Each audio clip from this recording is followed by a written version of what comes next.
Assalamualaikum warahmatullahi wabarakatuh. Perkenalkan, nama saya Desi Yuliani, calon guru penggerak Angkatan 10 Kota Palembang. Saya berasal dari SD Negeri 150 Palembang. Baiklah, hari ini saya akan memaparkan kesimpulan dan refleksi pemikiran Ki Hajar Dewantara, modul 1.1 Koneksi Antar Materi. Menurut Ki Hajar Dewantara, pendidikan dan pengajaran tidaklah sama. Pengajaran adalah bagian dari pendidikan.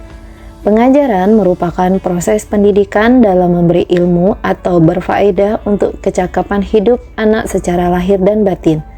Sedangkan pendidikan adalah memberikan tuntunan terhadap segala kekuatan kodrat yang dimiliki anak agar ia mampu mencapai keselamatan dan kebahagiaan yang setinggi-tingginya, baik sebagai seorang manusia maupun sebagai anggota masyarakat.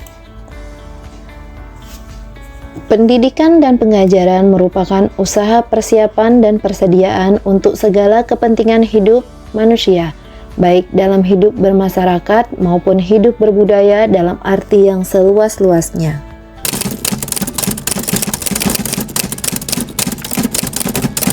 Sebelum saya mempelajari modul 1.1, saya hanya melihat nilai dari aspek kognitif atau pengetahuan saja, tanpa memperhatikan potensi-potensi anak yang sudah ada dalam dirinya.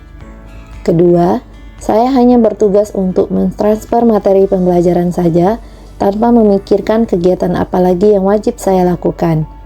Dan yang ketiga, saya hanya fokus dengan pencapaian KKM. Menurut saya, bahwa anak yang sudah mencapai nilai KKM sudah menguasai materi pembelajaran. Keempat, pembelajaran berpusat pada guru. Pada setiap kegiatan belajar mengajar, saya selalu bersifat dominan. Di sini, guru bertindak sebagai subjek pembelajaran, sehingga peserta didik hanya berperan untuk menerima pembelajaran yang diajarkan oleh guru. Kelima, ketidakpuasan hasil evaluasi siswa. Karena sistem pembelajaran berpusat pada guru, sehingga anak sulit untuk menggali potensi yang ada di dalam dirinya.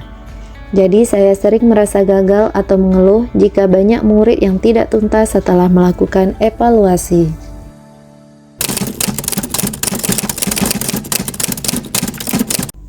Namun, setelah saya mempelajari modul 1.1 tentang pemikiran Ki Hajar Dewantara, saya menyadari bahwa apa yang saya pikirkan dan saya lakukan selama ini tidak tepat. Seharusnya saya melakukan proses pembelajaran secara menyeluruh, tidak hanya pada aspek kognitif saja, akan tetapi juga pada aspek afektif, psikomotorik, spiritual, sosial, dan budaya. Murid bukan sebagai objek pembelajaran, melainkan sebagai subjek pembelajaran. Sehingga murid memiliki kebebasan berekspresi, mengungkapkan pendapat, berkreasi sesuai dengan metode dan model pembelajaran, dan juga media yang tepat. Selanjutnya, guru sebagai fasilitator pembelajaran, di mana guru harus ikhlas, penuh kesabaran dengan segala ketulusan hati, agar terwujud pembelajaran yang menyenangkan dan berpusat pada murid. Selain itu, saya harus mempelajari karakteristik murid karena setiap anak dilahirkan dengan unik dengan kelebihan dan kekurangan masing-masing. Saya juga harus menghargai setiap karakter murid, berikan kesempatan murid untuk tumbuh sesuai dengan kodratnya.